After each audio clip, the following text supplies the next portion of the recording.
Hello, my name is Amy Nathan, co-author with Sharon Langley of a new picture book, A Ride to Remember. Here I am with Sharon Langley at the Carousel on the National Mall in Washington, D.C., the carousel whose civil rights story is told in this book. Sharon is a teacher and a writer who's based in California.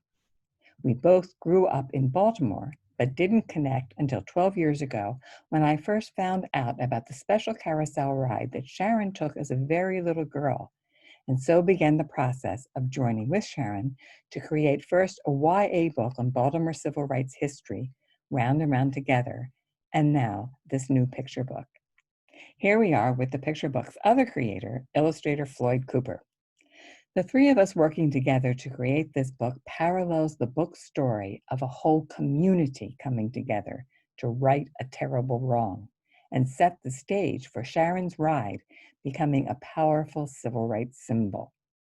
Sharon was the first African-American child to go on a ride at a Baltimore amusement park on its first day without segregation.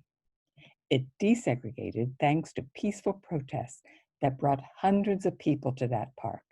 Black, white, young, and old, calling for the park to be open to all. Sharon's ride with her father by her side took place on August 28, 1963, the same day as Dr. King's March on Washington for Jobs and Freedom, which prompted reporters to feature photos of her ride the next day because her ride, sitting side by side with white youngsters, was seen as a symbol of the harmony Dr. King spoke about in his I Have a Dream speech. That carousel is now in Washington, D.C., not far from where Dr. King stood to deliver that speech. Today, as our book says, big kids, little kids, young kids, old kids, no matter the color of their skin, can ride on any carousel, going round and round on horses painted all the colors of the rainbow. Nobody first and nobody last. Everyone equal, having fun together. At the end of the book, there's a photo of Sharon at the carousel in 2014 with the horse she rode as a child and with a personal comment from Sharon on the book's message. She says that everyone, including children, can play a part in creating a world where all are welcome and treated fairly.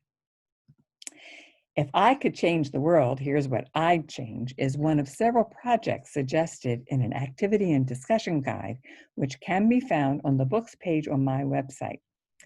This project encourages youngsters to decorate a carousel horse and write on its saddle a change they'd like to see if they could change the world, or they could make a mini poster with that same wish. Now here's a comment board of such wishes created at the Reginald F. Lewis Museum in Baltimore on Martin Luther King Jr. Day this year.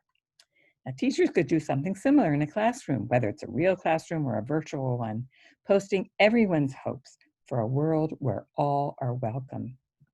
Well, we hope you and your students enjoy A Ride to Remember and trying out that If I Could Change the World project.